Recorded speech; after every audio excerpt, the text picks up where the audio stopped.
Okay, we're gonna get ready to get going.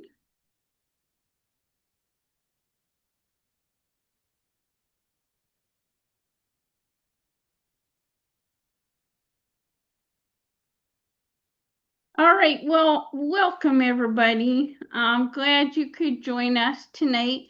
So this is the bonus module. We're gonna talk about um now that you have this information, where do you go from here? Right? And I will say that everybody's journey is going to be a little different. Whereas during the course, we gave you information to help you deal with people who were grieving a loss of a pet. And it's somewhat standard information. I always found, and Connie, I don't know if you would agree, that in terms of making this into any kind of business, the way I learned the best is just by doing and making it those mistakes.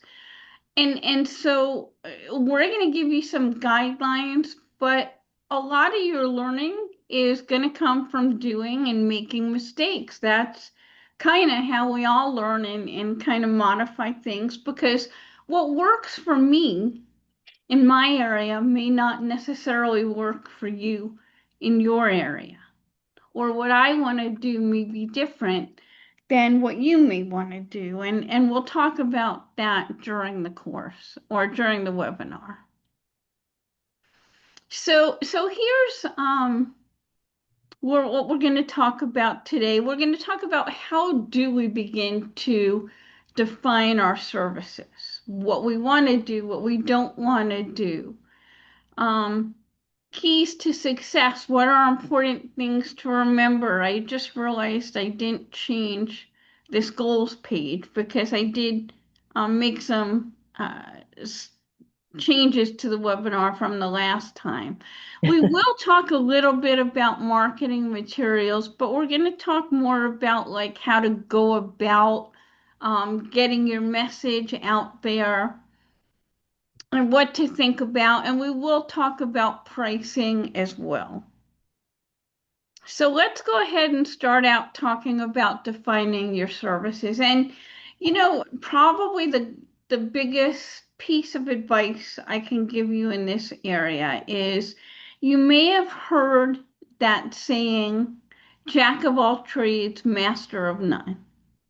You have a lot of information, and you may be thinking, as a lot of our students, and even we did, I want to do this, I want to do this, I have this idea, I have that idea, and they all may be very good ideas. Some may be better than others. But if you spread yourself too thin, you're not really going to be good at anything and not going to be able to help a lot of people with any one area. So we always recommend you really thinking about, and we're going to talk about this further, what do I want to do and how do I want to do it? How do we determine that? By asking yourself some of these questions. So think about, like, when you think about being a pet loss specialist, what were your goals before you took this course? What are your goals after having this information? What are your skills, your core skills that go along with what you want to do? And what are you really passionate about? What are your dreams? What if you can design it exactly the way you want it 20 years from now? What would you want it to be? Those are all things that are going to kind of help you get an idea of where do I start with all that.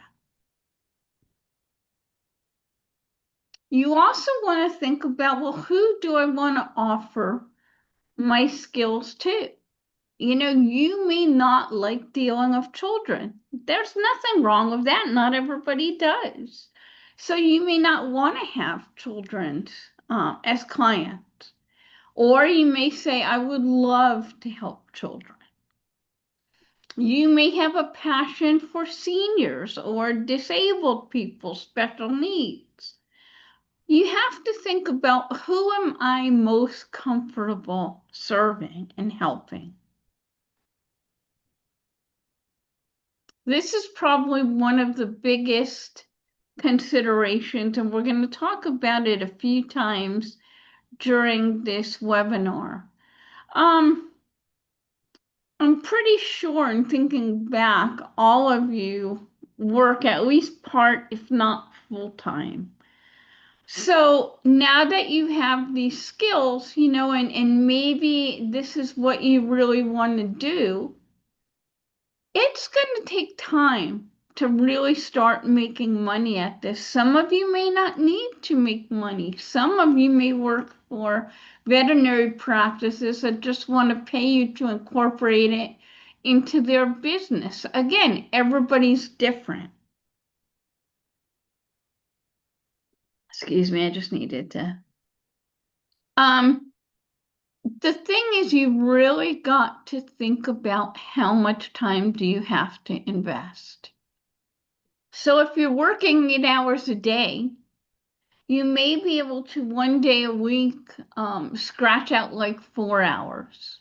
You may want to say, I have to do this on the weekend if you're doing this as a side business. I will tell you that for the first, oh geez, let's see, I started in 2010.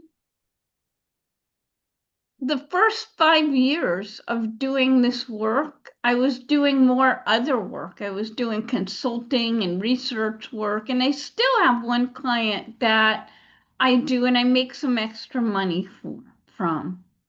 Why throw away money if you don't have to? But I started really slow.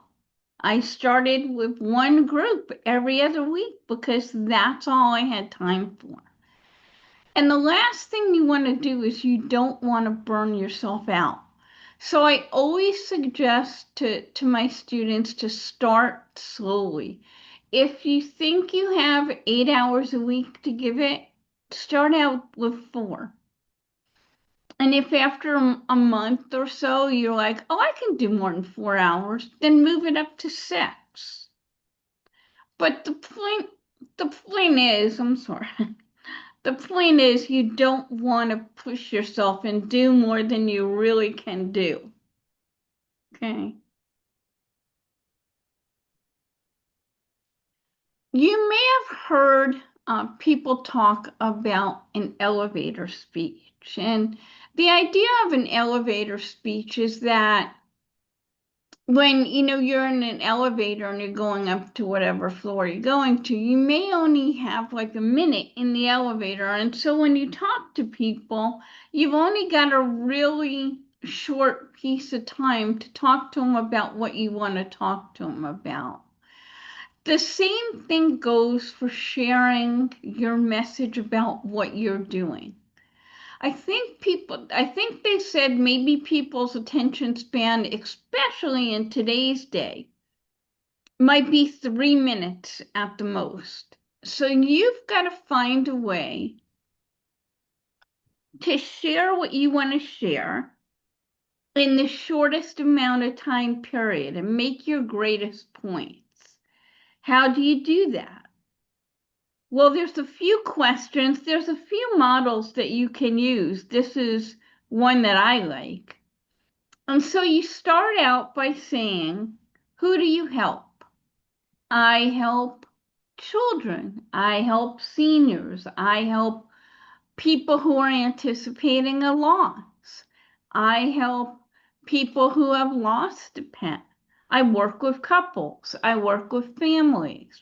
I work with people in a veterinary practice or veterinary professionals. Who do you work with? The second thing you want to talk to people answer is, with what? What do you do for those people? So I help children who have lost a pet by running support groups. I help seniors who have lost a pet by helping them come up with a plan on living their life without the pet, or whatever you may want to say. I help people who are anticipating a loss make plans to have the best end of life possible. And then the last part of it is by what?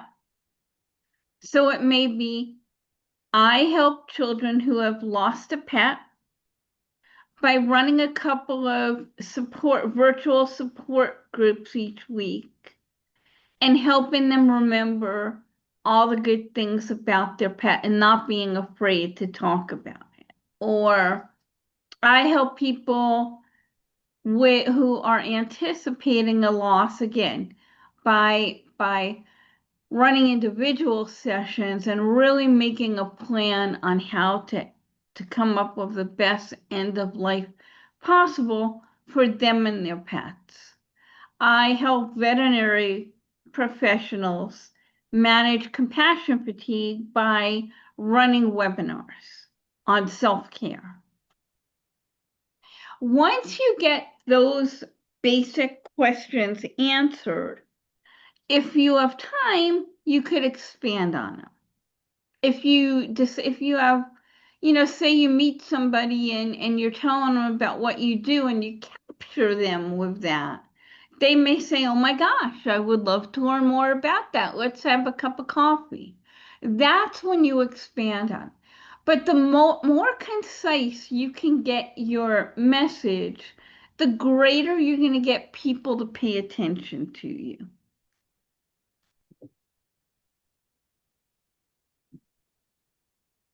Come on, computer. All right.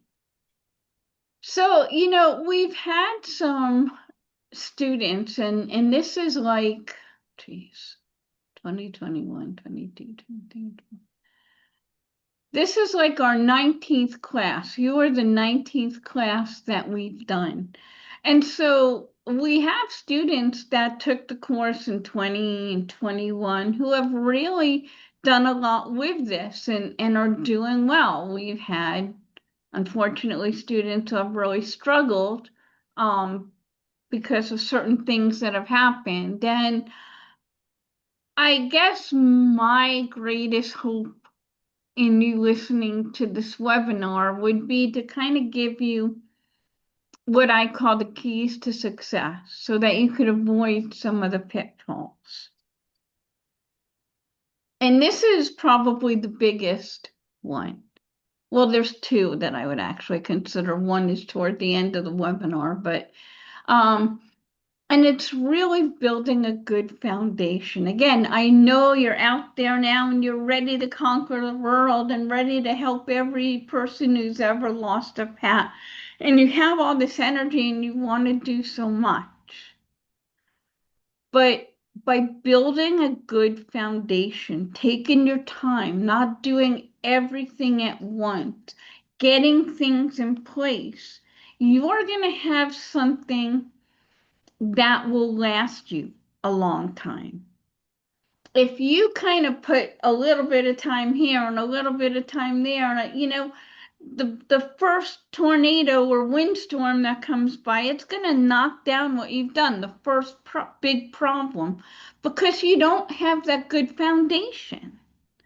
By having a good foundation, taking the time, and we'll talk about some of the steps in that, and having things in place, you're more likely to have something that's going to last you for a while.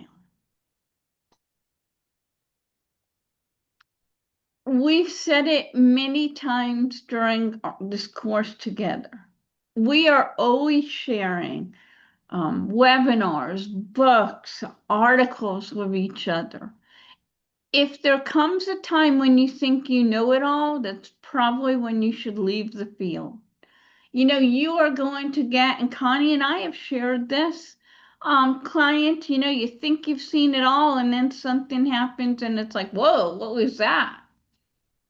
Again, for people who have been in this field, like Connie and I, for a long time, just the field of bereavement has changed so drastically in this time. The point is you always want to continue to learn. It doesn't always have to be about pet loss. It can be about bereavement in general, but never stop learning.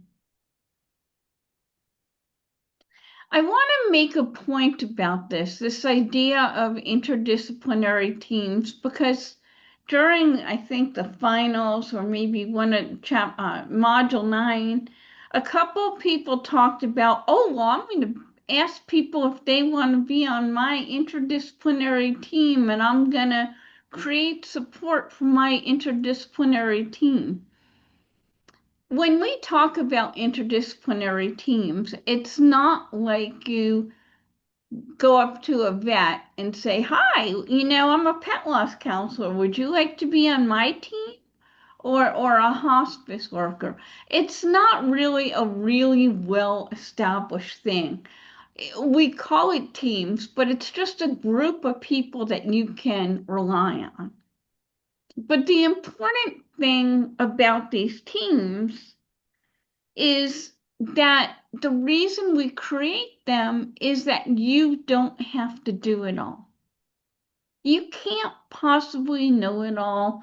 You can't possibly do it all. There are going to be hospice people who are going to know more about end of life than you do. That's great. That's a resource for you. In the beginning, you are not going to have a lot of experience running a group if that's what you want to do.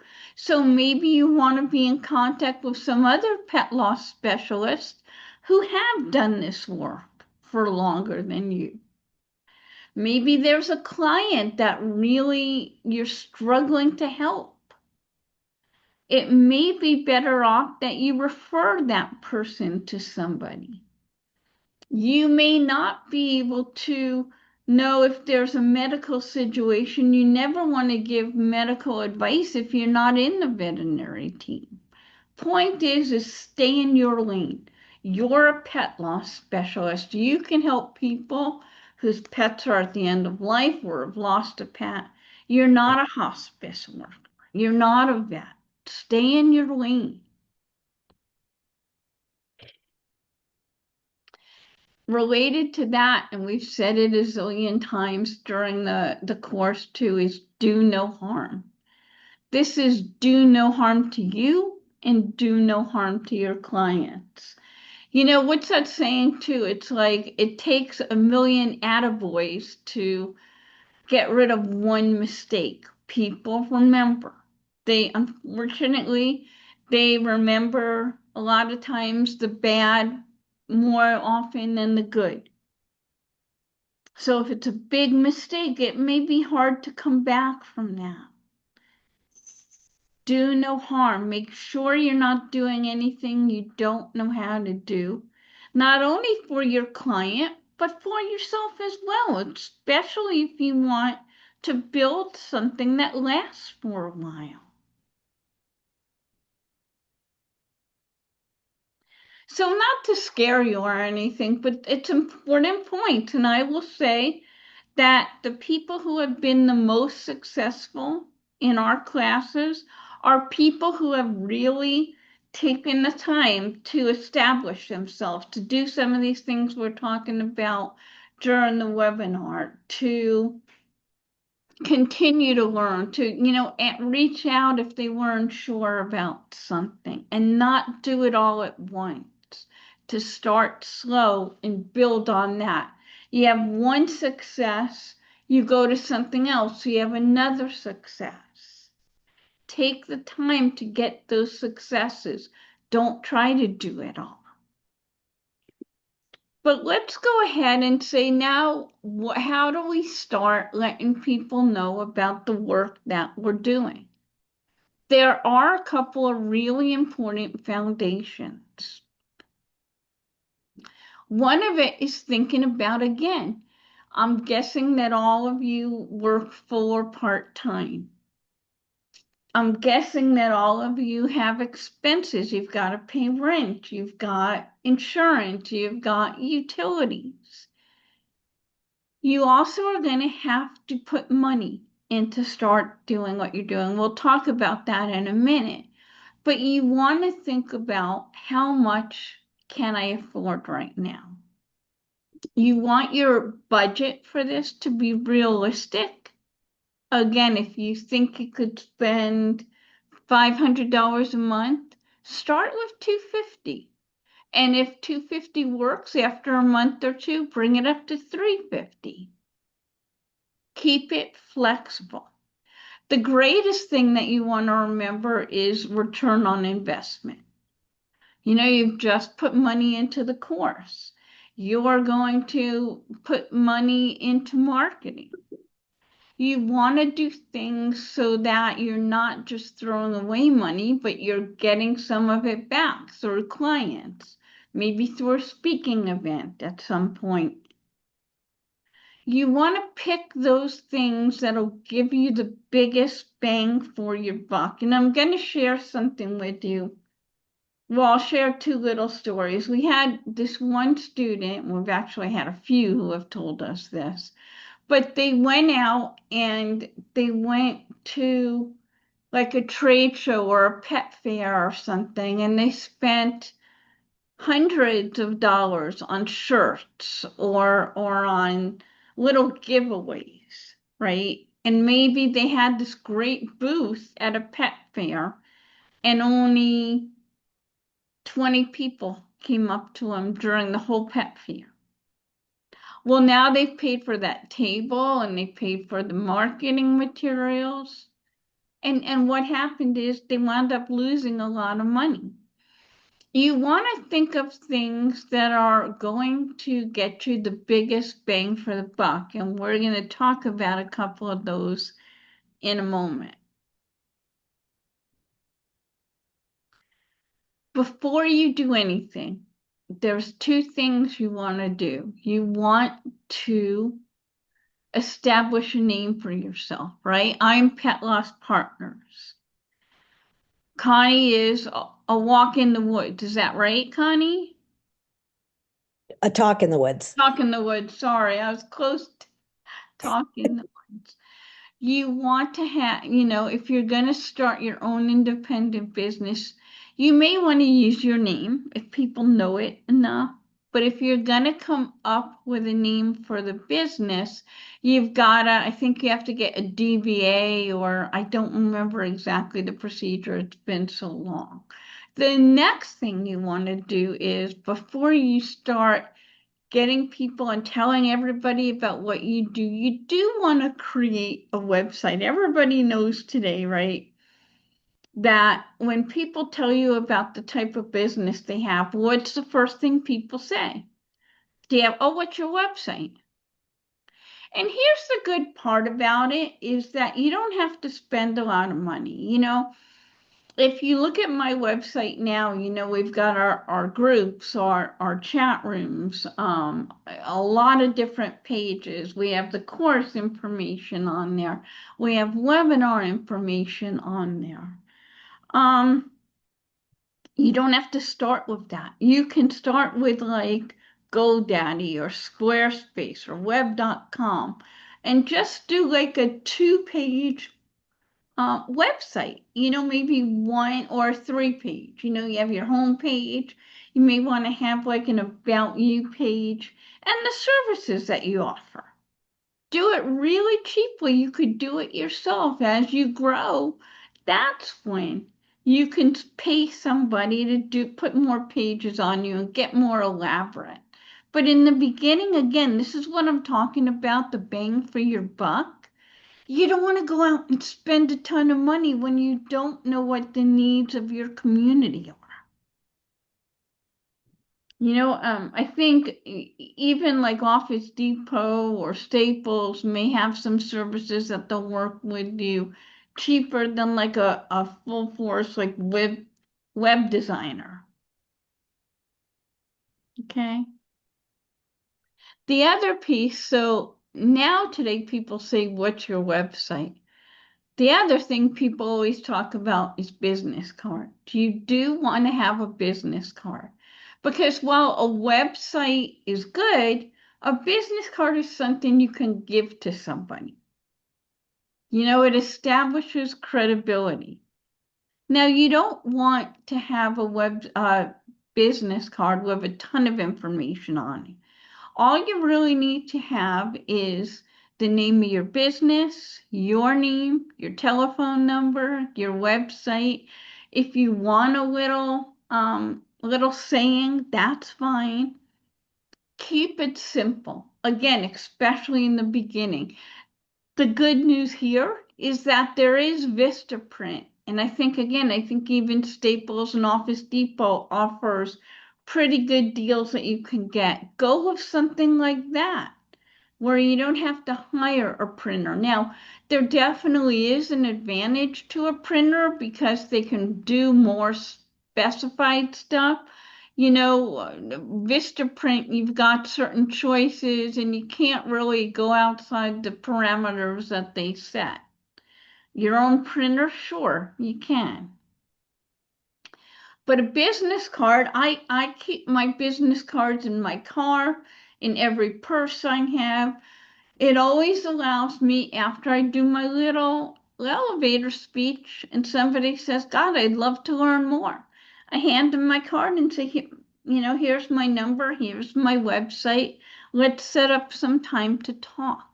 This is what we're talking about, building a good foundation. You don't want to go out there and go crazy trying to get clients before you do all this. Coming up with your name, coming up with a website, coming up with business cards. It establishes you, it gives you credibility.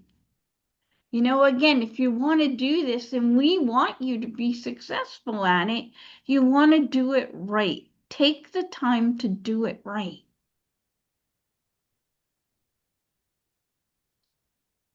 So, okay, let's say you've gone through, you figured out, you know what you want to do, and you've kind of thought about, who you want to help. You went through, you put together a business card, you came up with a name, you have your website, and now you start saying, okay, well, now what? And I just realized I do want to bring up this point a little bit is when you're thinking about a name for your business, be careful with what you choose. I always kind of use this example. When I was living in California, I would always pass on going to my friend's house. This big sign as I got closer to her house, and it was and it said 1 in a million. And next exit, 1 in a million. And I was like, 1 in a million. And it's like JUAN. And I went, okay, it's kind of cute, but what is it? Is it a furniture store? Is it a clothes store? You want to think about that with your name too. You want a name that will let people know what you're doing, or at least give them an idea. I mean, Pet Loss Partners, right? Not too much doubt about what I'm doing. Talk in the woods. Connie's in an area where there is very kind of rural and woodsy. Obviously you're not going to talk to yourself, right? I mean, so it gives you an idea. I'll never forget there was this one, and I always get a little worried that I hope nobody in this class knows these people. But there was a woman one of my clients, who needed to look for an in-home euthanasia vet. And she had moved. She called me up and asked if I knew of anybody, and I was trying to find somebody for her. But I gave her this name of um, a directory with in-home euthanasia vets. And she called me up a couple days later and she's like, Sandy, I have to tell you something. I found something really disturbing. And I said, what is it? And she said, there's a in-home euthanasia vet on here, and the name of their business is Happy Endings. She's like, I would never use them. And again, I always hope nobody knows whoever that vet is. But yeah, like happy endings, like is an ending really happy? Maybe peaceful endings or peaceful passings, but happy endings.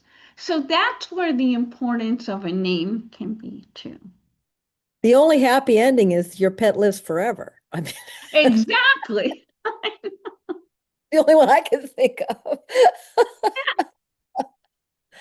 Yeah, that's an unfortunate choice of words. Yeah, right.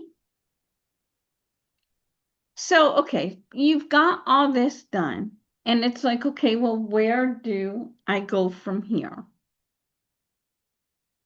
Well, I thought because we have people in this course doing different kinds of things. And we did get your questions, and I think this webinar will answer a lot of them. But we put some thought into kind of trying to answer some questions too specifically. I know there are people in different pet care businesses, right? So if you are a groomer, a trainer, a photographer, a pet sitter, again, what are the steps for you? Like we talked about, you want to think about what do I want to do right now? I mean, you already have a well-established business. So the question for you becomes, how much time do I have? And what do I want to do with this new accumulated information? How can I help people? Right? Again, starting slow, thinking about, let me pick out one thing. My suggestion is always when you have little to no experience in the beginning in doing this, there's nothing wrong with getting a little experience by doing things for free. You may have a client, let's say you own a pet store and somebody comes in and they're talking to you about, oh, my brother's dog just passed away. He's a mess. You may want to say, give him a business card, right? I do pet loss support. I'd be glad to speak to him. And maybe it's only for like a half an hour, or you talk to him for half an hour on the phone. You're starting to get some feel for what's it like for you. Do I want to do phone or Zoom? Right? How does this feel? How does this fit into my schedule? So maybe you start out by doing that, or maybe you don't want to tell a lot of people, right? Because you've got to keep your business going. So you start out slow and then you evaluate and see how it's working for you. You may want to talk to some colleagues if you're a pet sitter. You may want to talk to a couple of other pet sitters who don't do pet loss support. Maybe you're in a pet sitter group. Maybe you have a dog that you take to a dog groomer and you tell them about what you're doing. Find a few people who can help. You may want to talk to your vet. That's a great place to start. Talking to one vet. One. Right? I always talk about, and I will admit, we have had several students call. I could think of two in particular students who have called just hysterical crying because what did they do? They went out and I don't know whether they took out an ad. One did take out an ad in a magazine or one did something. And they were getting all their calls and they couldn't handle it because they worked full time at a vet practice. And now they didn't know what to do. Start slow. Start slow, go see how it feels, evaluate it, maybe make those changes, and then go again.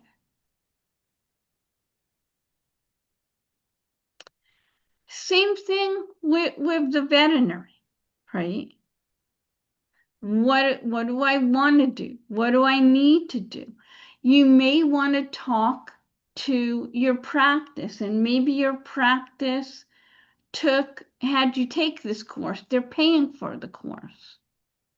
They may tell you what they want from you. They may say, we want to offer a support group here. You could definitely give input to it. They may say, we want you to work with people whose pets are at the end of life. And you may have to do it in the beginning for free, especially if your practice paid for the course.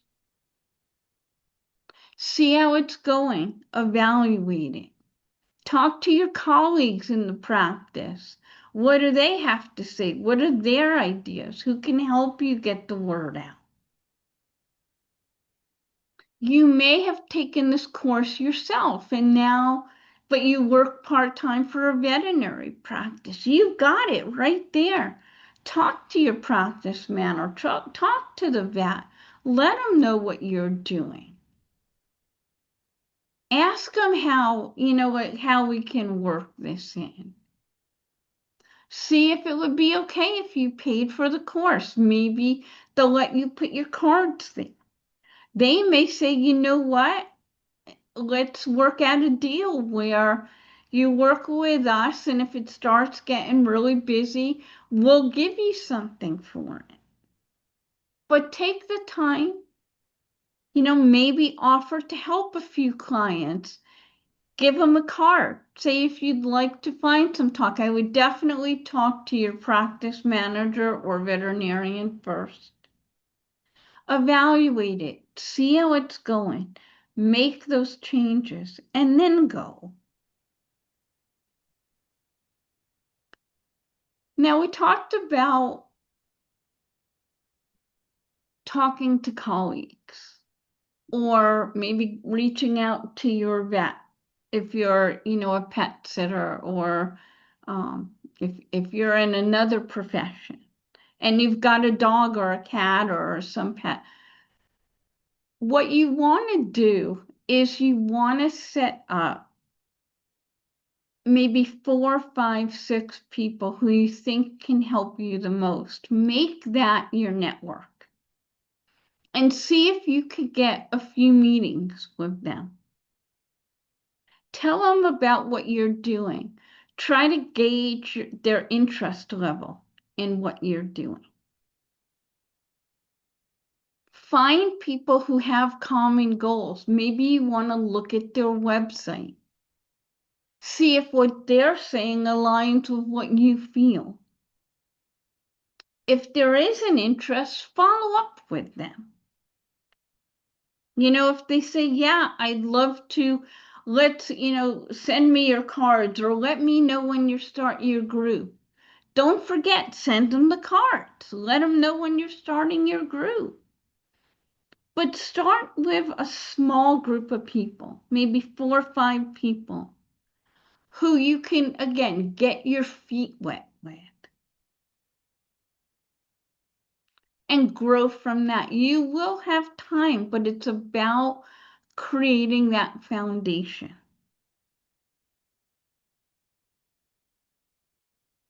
Eventually, and this is what I'm saying, I would not even think about doing this until you've got your name, you've got your business cards, you've got your website.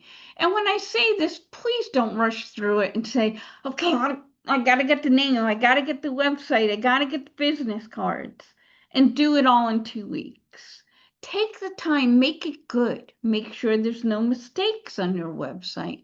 Make sure there's no mistakes on your business card.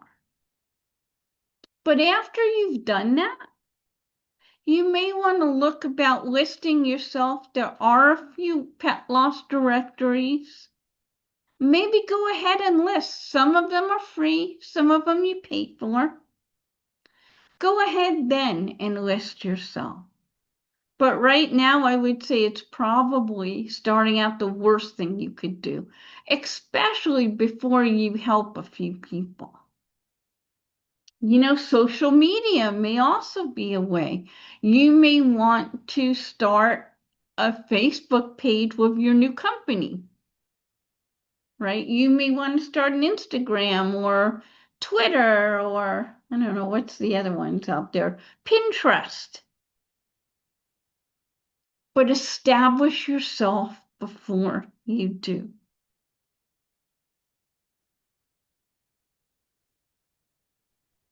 Eventually, too, you may want to start going to a pet fair and taking a booth. I will suggest before you do that, research it carefully.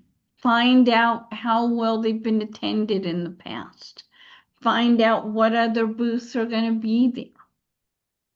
If it's all about puppies, may not be the place to have a pet loss booth. Right? So think about where you want to, again, the best return on your money. I always think that fundraisers are a greater way to, I think they work out best, greater exposure. So if you find out somebody's doing some kind of, for instance, where I adopted Faith, once a year they had a holiday bazaar and they allowed people to have their information out there and they had a silent auction and they asked people to also do gift baskets that they could raffle off. Pet Loss Partners always did these really nice gift baskets that Peter Zippy, which is where I got my little Faithy girl, could raffle off. Now, obviously, what did we have in the basket? We didn't have all pet loss stuff. We had a few dog toys. We had a few cat toys. We had our business cards. We had Dr. Wolfeld's book in there. We had little treats in there. But we had enough information with our name branded on it so that they were getting something that they could play with their dogs or cats with, but there was also information about who we were. And then, like we said, networking. Networking is huge. You know, telling people about what you do, your website, your business card. Those are the two greatest things you can do in order to start establishing credibility, establish that foundation.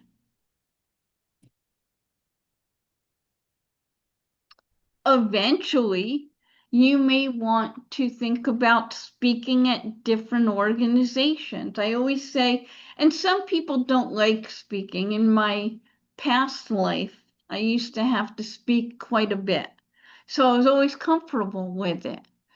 But you may want to reach out to a library eventually. I wouldn't do it right away. Again, get your website, get your business cards, and say, you know, I'm a pet loss specialist.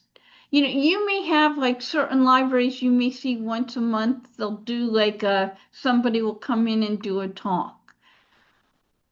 Maybe they'll invite you to do a talk. You're not going to get paid for it, especially at a community center or a library. But what's it going to do? It's going to allow you to put your cards out. It's going to allow you to talk to people about what you do. Dog and cat clubs. I remember in the beginning, the first few years, I probably would talk we probably I'd say about 2 or 3 dog or cat clubs we go and talk about anticipatory bereavement or pet loss each year. Again, they didn't pay us, but they put an article in their newsletter about who we were. We put our business cards out there. Good exposure. If you're in the veterinary field, again, I wouldn't do this right away. But if you start building a following, if you start something, you may want to think about looking to speak at a veterinary conference. I do that quite a bit. You may want to think about, although I would have you think twice about this, if there's going to be a veterinary conference, you may want to think about taking a table, but think about that carefully. They're usually very expensive. You've got to stay there to man the table or have somebody to stay there to man the table. You've got to pay for all your marketing stuff. So again, think about greatest return on investment.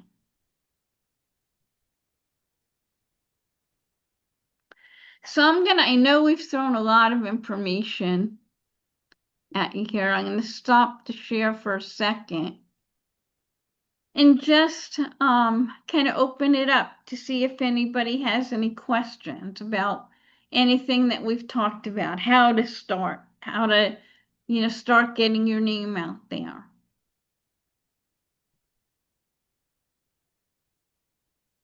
Is there any questions or thoughts, or have you thought about what you want to do or run it by us or? I would just echo what Sandy said, as far as starting slow and volunteering someplace. If there's a pet loss support group in your area and they need facilitators, volunteer to be a facilitator. That's a Yeah. great way to get experience. Like Sandy said, you won't be paid, but boy, you will get a ton of experience.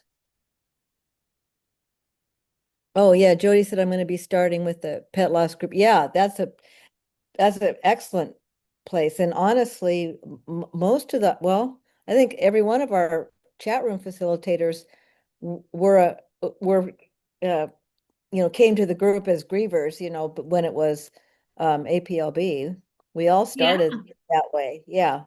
Yeah. And and I was I was surprised because and Sandy and I have both talked about this, support groups versus individual, and we really do like support groups because they are easier. And I was surprised at how many people said they felt more comfortable giving individual counseling because it's so much easier to do a support group because the people and one of the best ways you can learn is learning from the people in your group. I mean, some of the things they say, you're like, oh God, I wish I would have said that. So You gotta put that down in your little, notebook. That's a great thing to say. And yeah, so if you can find something like that, if you want to get going, absolutely give that a try. And then the support group people will be over the moon that you want to volunteer too. Let's see. Is a website required if your clinic is wanting to incorporate this into the practice? No, I wouldn't have a separate website. I would have yeah. just a website off of your clinic's website because you don't want to have a separate presence. I don't believe. We have a No. clinic website. Should we just add it? Yeah. Yeah. Yeah. That's what my pet loss group is, a page off of the Seattle Animal Shelters page. I don't have my own separate page for the pet loss support group at the shelter. Yeah, and that's what I'm talking about. So, some of you I know, your practice is paid for you to be here.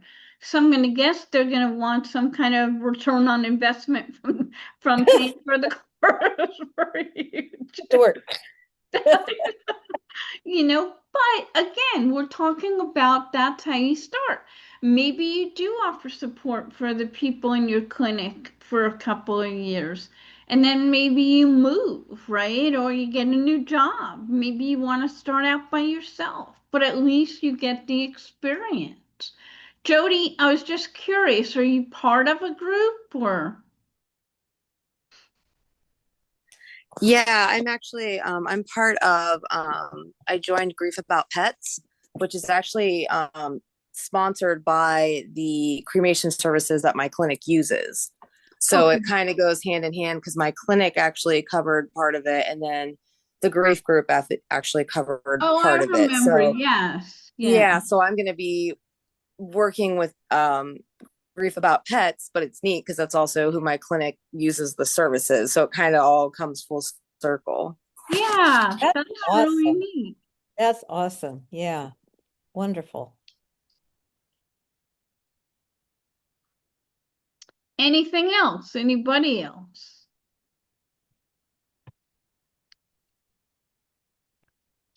Anything in that? Oh. Yeah, Jamie, my current plan is to incorporate this into my existing pet photography biz, as I often have people with aging pets or recently diagnosed pets, and I'm planning to write a few blog articles, yeah, and such to slowly introduce and start incorporating this onto things. Yeah, Yeah. um, and I will tell you, it was in California, I'm almost positive. New Jersey and California, I've kind of blended over the years. But there was a photography place that, and they actually did it. First, they started out by doing coming in, unfortunately, to hospitals where babies had passed, Um, and that the couples wanted to, or were going to pass.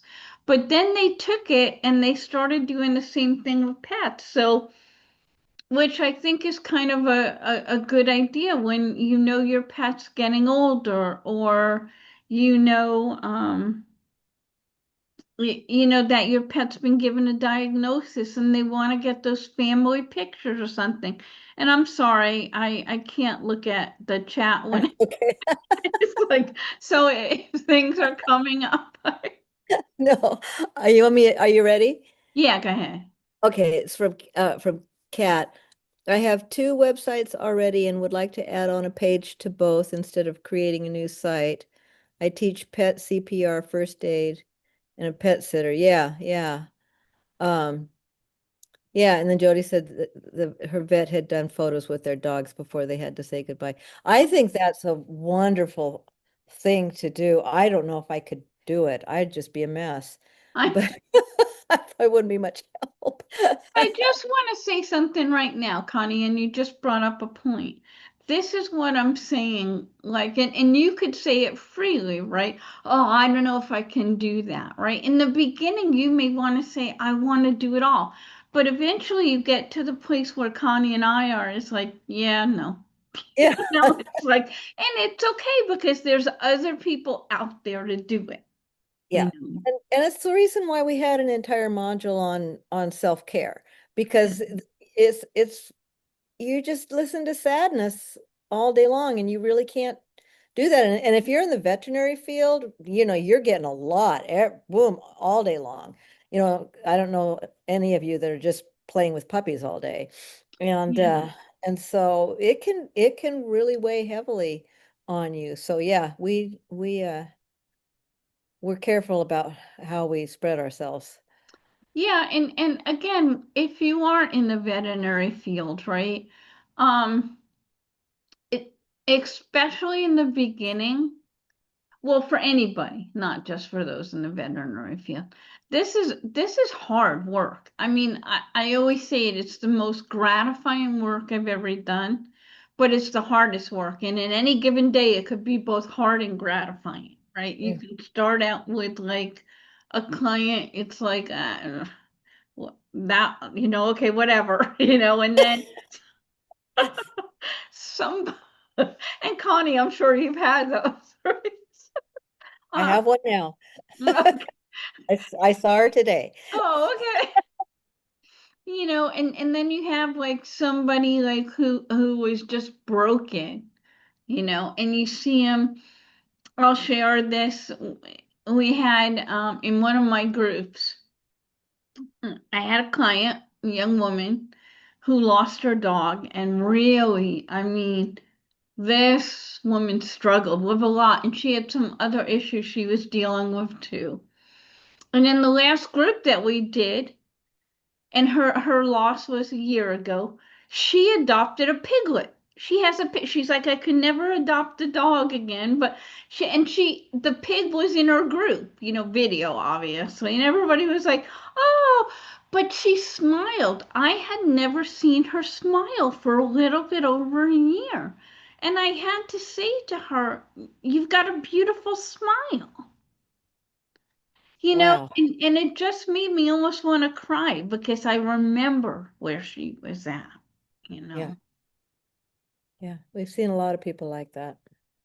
Yeah, and it was really adorable. It makes me want to think about getting a Yeah. piglet. And I They mean, grow, they grow and they don't stay this little. I know, I know. I guess she said it's going to get to be like 20, 30 pounds. I don't know Oh, if it's a miniature pig it or, must be. It must be. yeah. So, and I was thinking, geez, I don't know if I could, if apartment buildings would take pigs. I don't think so. It's We stuck with Jeter. yeah, exactly. Jeter's like, forget about it. He's looking at me now like, yeah. Yep. But that's the point of it. But my point again too is if you are in the veterinary field, we really recommend be careful, especially in the beginning. The work you do is so emotional on so many levels. And if you don't take care of yourself, it's going to be so easy to kind of go, wow, I just wasted $450 on this course because I can't handle it, right? Take the time to take care of yourself. Yeah, be aware of your triggers and maintain Yeah. boundaries, and that will go a long way. And Anything else? nothing in chat. Okay. Okay, so we're going to continue on then.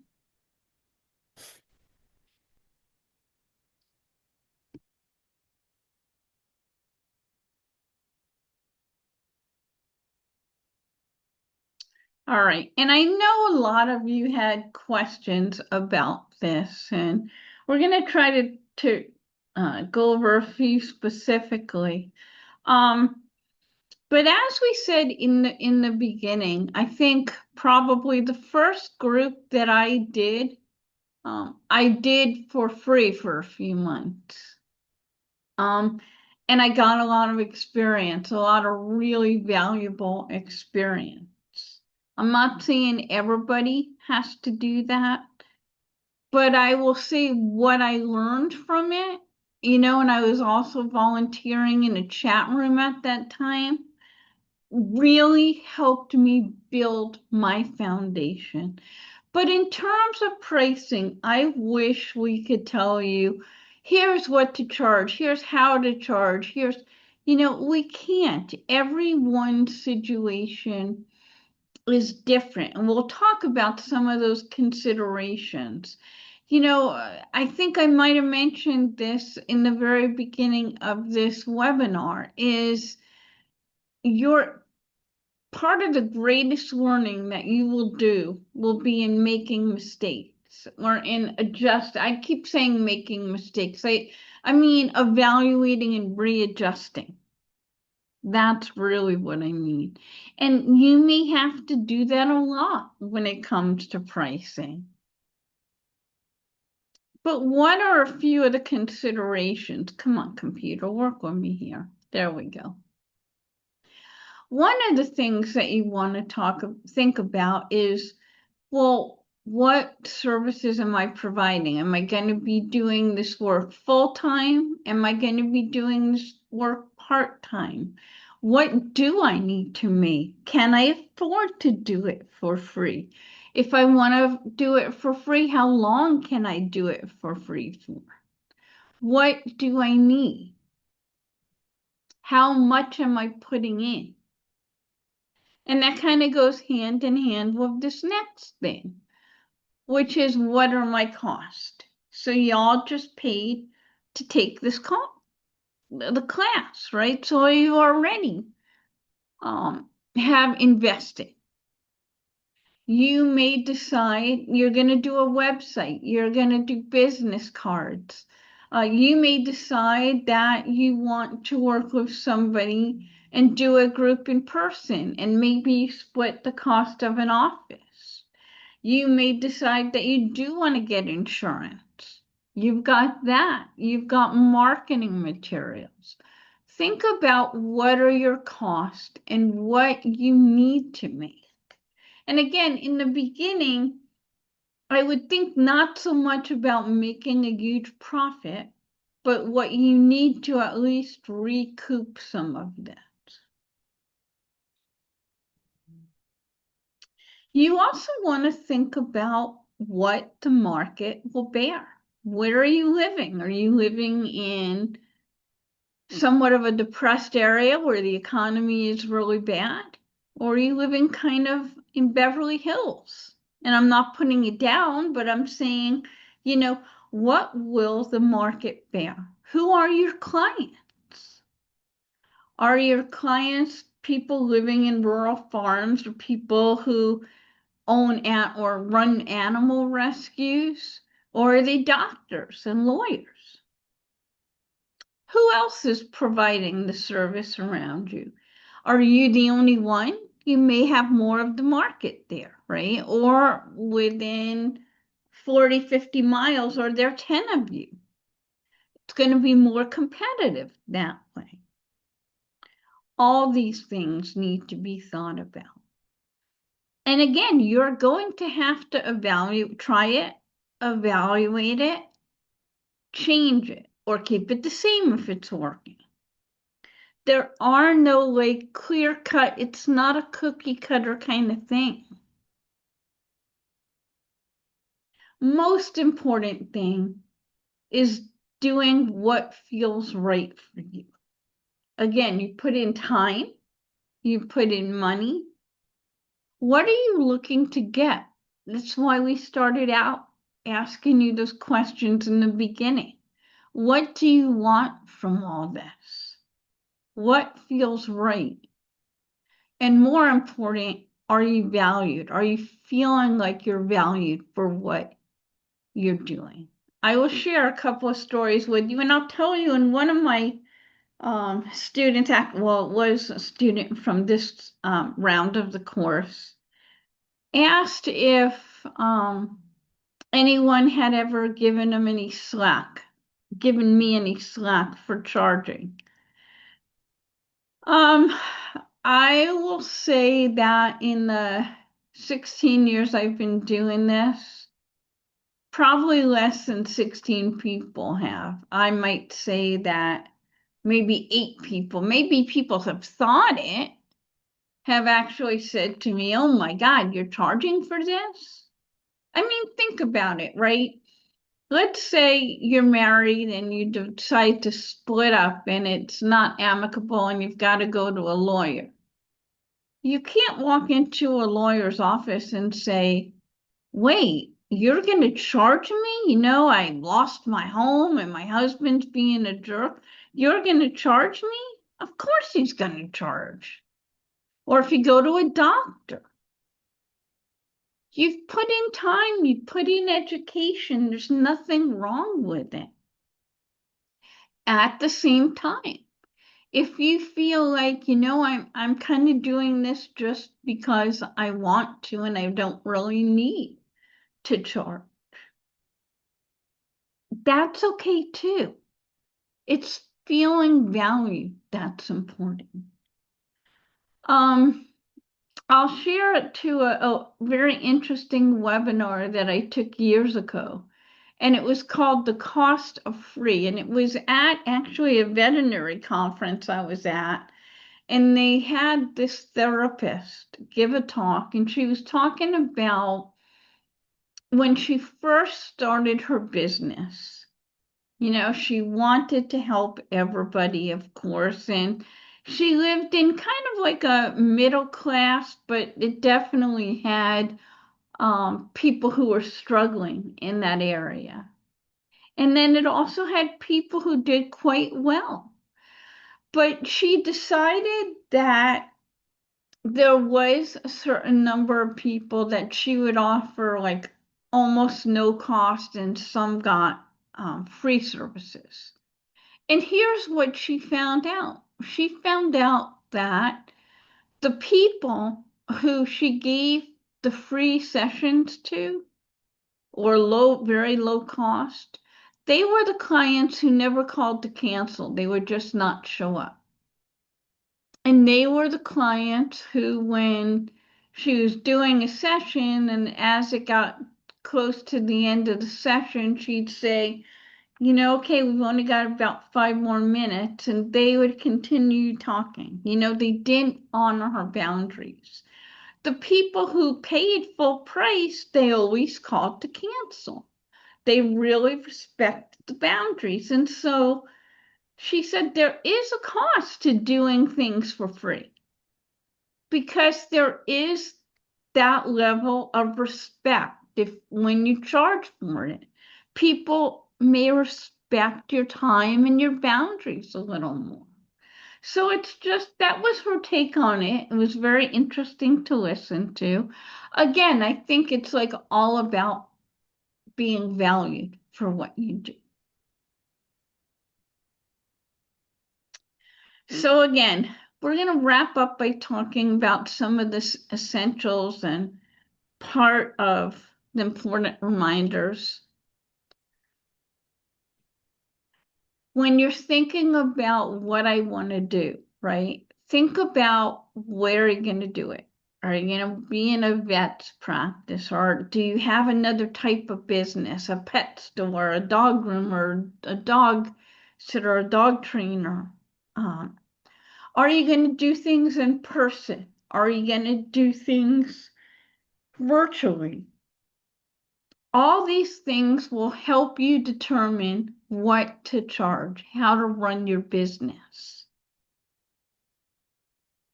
You also want to think about when you can do it.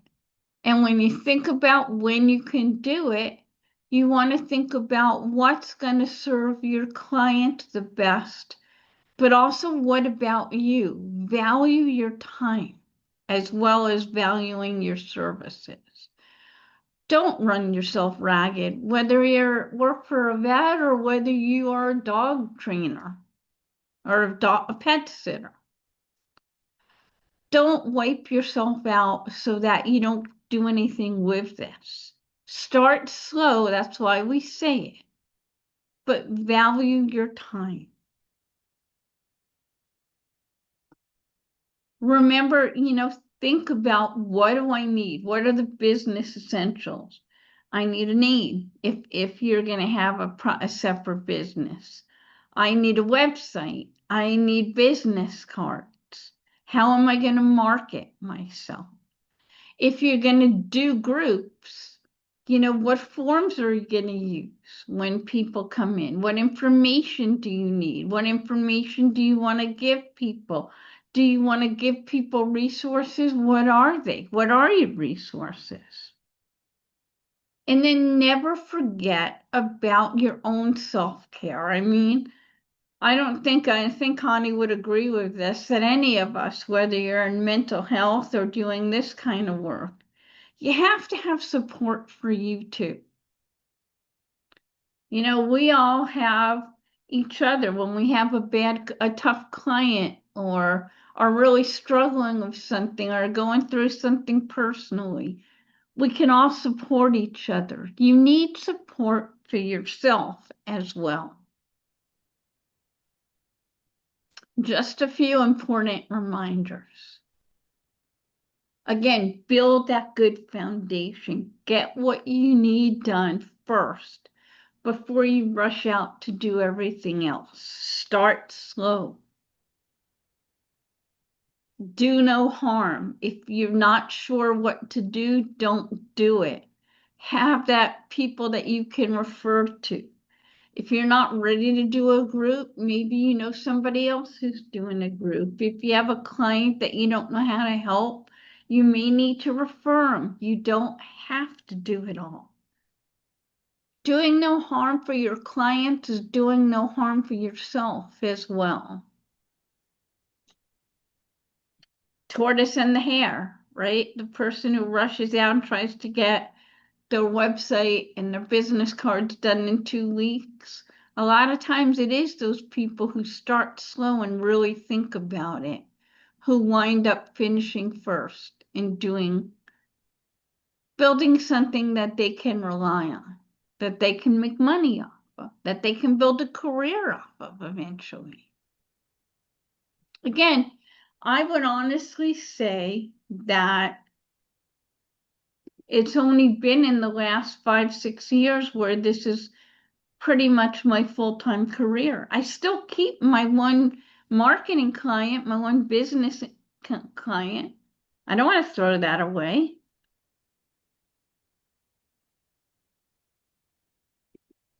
And don't forget to take care of you. Self-care matters. The more you take care of yourself, the more you continue to fill your bucket, the more you'll be able to help others.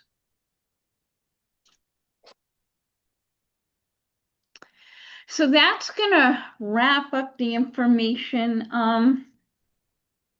I know there were questions that were sent in. I'm gonna try to, let me go ahead and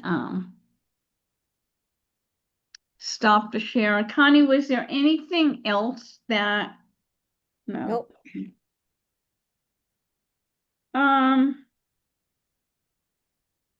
Where do you get clients from? I think we kind of talked about that. Yeah, somebody said something about social media. I mean, Pet Loss Partners, yes, we do have a Facebook page.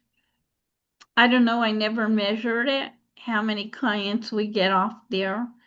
We do get clients for a course from there, I know. How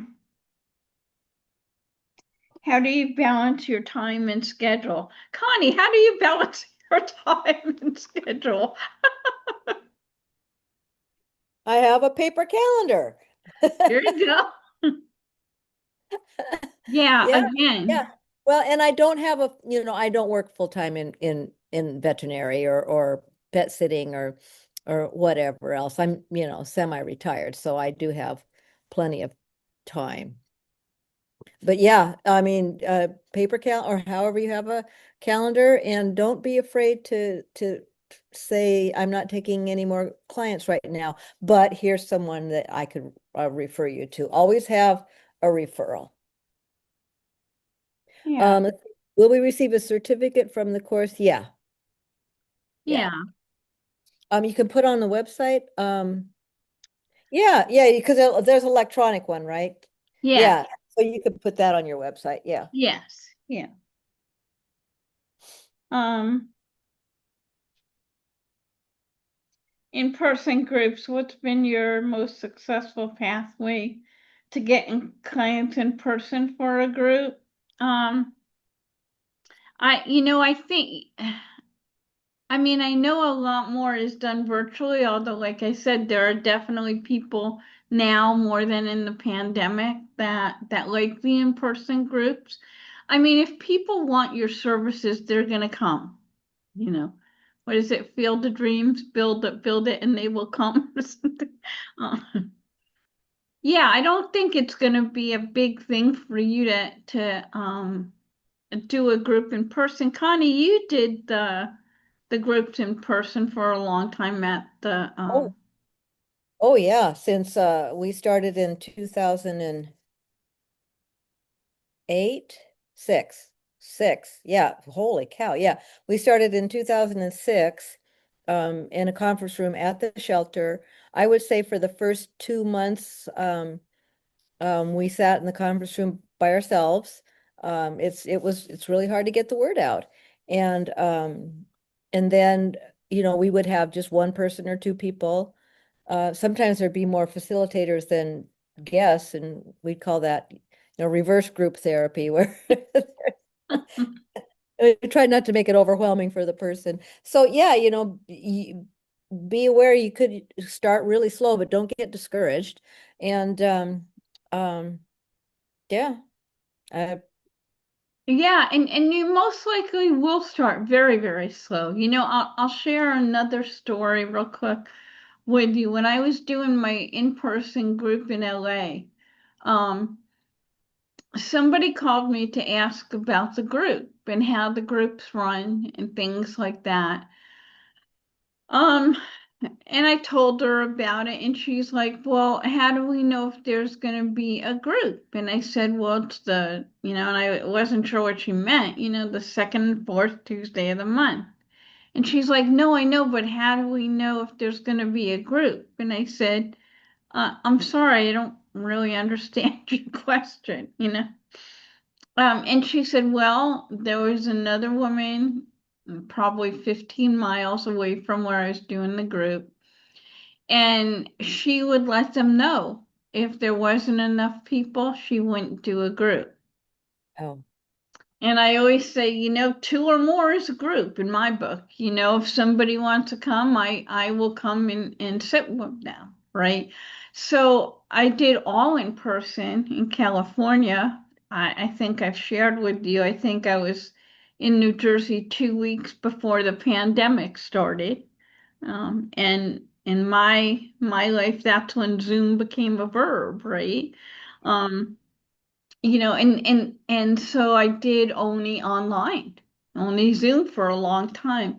Just this last year, I do two virtual groups a week, and then I do two in-person groups a month in this area. I don't know, we've talked about it, positive and negatives. A lot of people like just turning on their computers and not having to drive, especially if you're in an area with a lot of traffic. Some people, they absolutely say, I wanna be able to see, like really sit next to somebody. yeah, everybody's different. We had people in our chat rooms that we just had that one chatter that thought it was it was a virtual Yeah, support group. And so, people have a different way of, wanting support. Yeah, and yeah, it does have its pros and cons. And I think Sandy's the same. I'm a hugger, and yeah, of course we would ask, but it was always wonderful to give the guests who wanted a hug, and then there were friendships made, from my group. They was at after they would leave, everybody they'd stand out on the sidewalk, as long as it wasn't raining in Seattle, and they'd chat and get to know each other and go have coffee and things like that. So, it's really nice to see. But yeah. the online group, they've gotten together with each other and they go and have coffee at it's a cat cafe, where there's Oh, adopted cats and and you can have coffee. Yeah, so that's great too. That's one of the nice things about groups is they do make friends. I'm just looking here too. Are there specific questions you asked to determine if they're a good fit for the group or individual session, a checklist for yourself? And I know Connie doesn't do that so much, like the little screening. I not specific questions, but I always can get a feel, and part of that is my experience. Who is this person? How comfortable are they in talking? Can they complete a sentence without being hysterical? Or, you know, um, do they understand the boundaries in a conversation of, do they let me get a word in elsewise? Um, so not specific questions, it's more of to get an idea of who they are. If it's a really traumatic loss, I will suggest a private session before an individual before a group session. But I know in a couple of in the final and in one like module 6 or 7, we asked you to say, like, do you think this person would do better with groups or individual sessions? Always remember, it's their choice. I mean, you can't say if somebody calls you for a group, well, I think you really need an individual session. Wonderful. I'll go to somebody else who will let me come to their group, right? It's their choice. All you can do is give them the information. Um, if you offer support nationally, how do you keep track of your information so you stay organized? I mean, I don't keep track of a lot of information other than people's names and email addresses and phone numbers and a couple little notes that I actually, how when you have the contact and you have a section for notes, I keep that right there, lost fluffy, dealing with a lot of other stuff. I write a little note to that's how I like to do it. Connie, how do you? I jot it down and then I put it in actually it's in a spreadsheet, kind of like our chatters data. Yeah. Yeah, we don't keep track of too much stuff. Do you Mostly schedule? reminders for me. Oh, I'm sorry. Mostly reminders for me if I assigned homework or something and to ask Yeah. if they did, And if they I did. do have a little spreadsheet with everybody's name and like kind of like the chatters data. Their name, their email, their phone number, and like just, I mean, again, a line about what's going on. Did I suggest homework? Um, do you schedule self-care for yourself? I try. Uh, Yeah. yeah, again, you absolutely, it is really important. There are going to be times in your life where you're not going to have a lot of time for it, and you'll probably feel it more then. But absolutely, you have to. And Connie, do you have anything on that one or? No, there's one question in the chat whenever you're ready. Okay, go ahead and take that. Will the CE info come with the certificate? So, on Tuesday, everyone will get their electronic certificates will come between Thursday and Sunday. You should receive it then. You know, on Tuesday, an email will go out if anybody needs credits, race credits, with what information I need from them and when I need it by.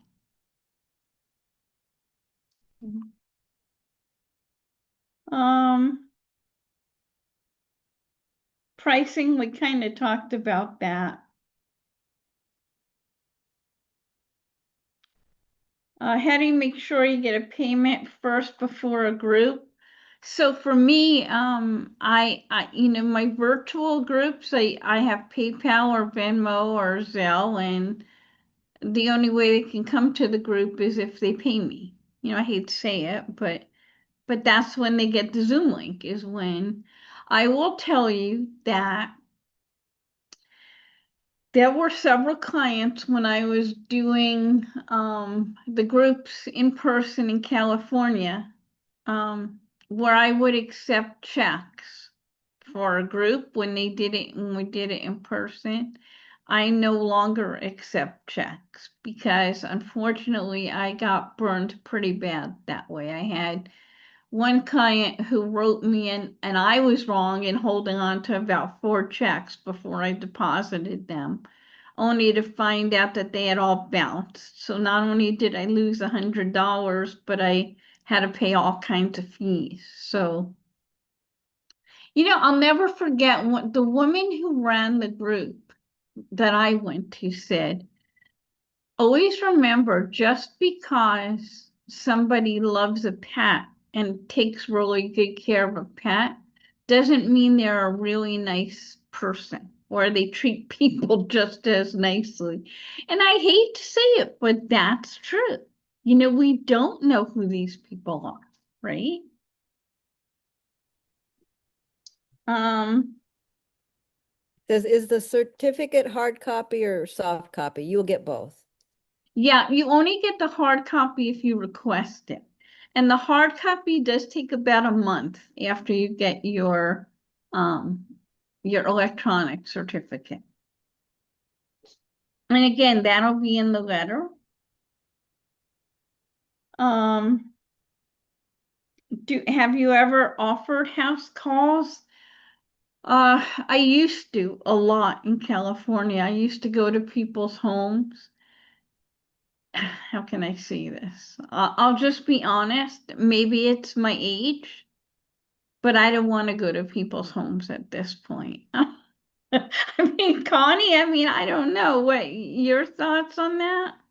No, no. When I was in my internship with Seattle Mental Health, I was in older adult services and I went to my clients' homes, but they were known by the clinic, so I wasn't, there's no way I would walk into a stranger's home, and no, not without packing.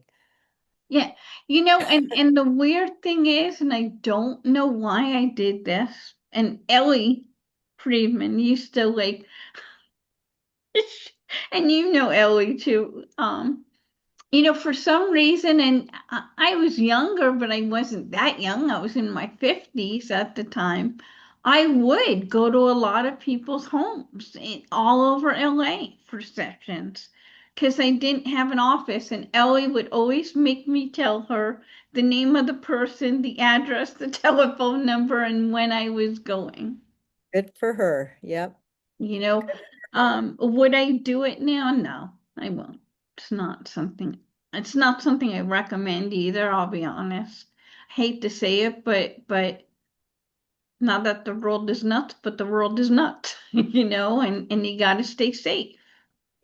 And everybody has an internet connection. Not everybody, almost everybody has an internet connection, and so yeah, our clients are all, if we don't have a physical office, it's via Zoom or, in a public place.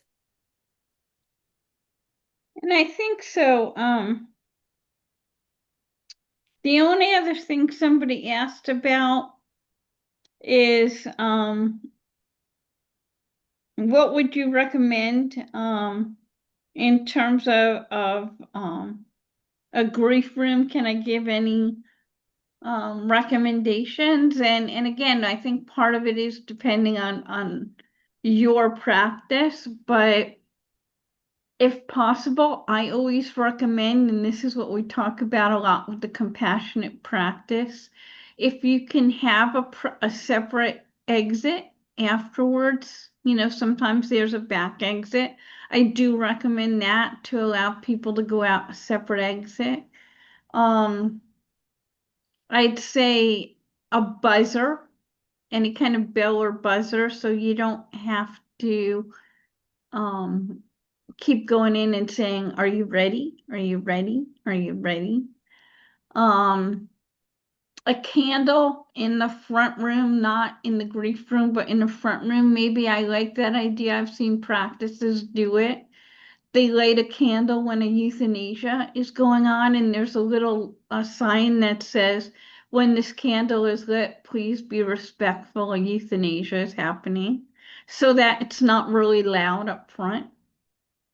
I saw I saw that in our new vet here at the beach. I went to get a prescription filled, and it wasn't lit, but I saw it, and it was very tasteful. It was beautiful. It was kind of like I'm sure somebody makes them. But it was really beautiful, and they were really busy, but I wanted to say thank you so much for doing that for your Yeah. client. You have no idea how much that's appreciated. No idea. Comfortable seats, couch, comfortable rug. Make it as non-vet-like as possible.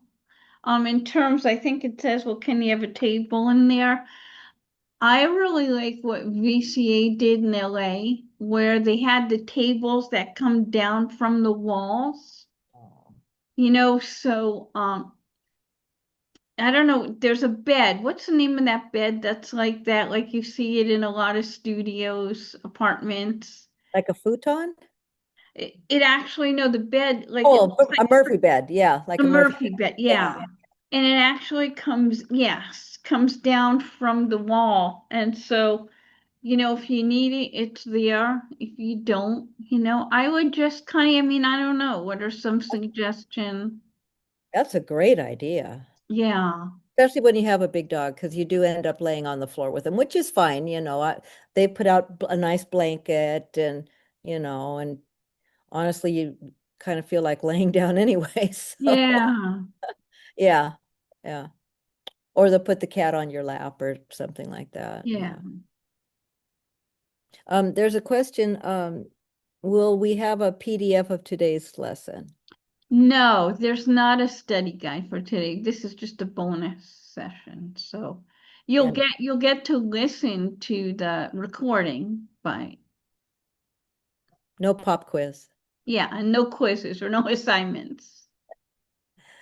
Um, Anything else? I mean, I think we covered. Connie, is there anything I didn't talk about or? Did we say don't give away your services for free? We did say that. Yeah, Yeah. we'll say that again. Don't give away, after your first initial getting your feet wet and when you're feeling competent, yeah, don't give away your services for free. Now, that's not saying you can't be compassionate when somebody or an acquaintance or so, has lost a pet. You can be a compassionate friend, but yeah, be careful. Yeah, I mean, and I will tell you, and Connie, I don't know if you do this. I also like have somewhat of a sliding scale, Yeah, I do too. Yeah. I don't, and I'm able to do this now, but I don't really say, no, you can't come to a group, or no, I can't help you, I try to work with people as much as possible. Yeah. See, how do we get access to your Facebook group? So I will have that information in the letter. You just, I think it's called Pet Loss Partners Alumni or something. You just ask to be a member and we invite you. Mm. So I think our Pet Loss Partners training, I don't know, Connie, maybe you could. I will put it in Okay. the chat and send it out to everybody Okay. too. Yeah, we should send that out with the last email. Yeah. Okay. Link to that. Okay. Anything else?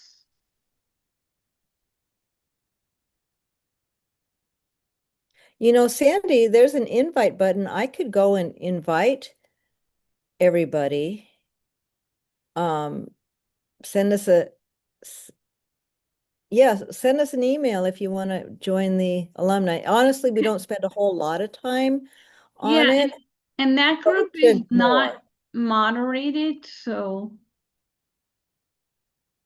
Yeah, I should moderate it a little bit because yeah, if you have a question or something, you can always go there and and ask. Connie, I know you're a Pet Loss Partners Facebook. Are you an admin on that one as well? Or if Yeah. not, okay. Yeah, I go in 86 your account has been frozen because you Oh, oh, just like, oh, please.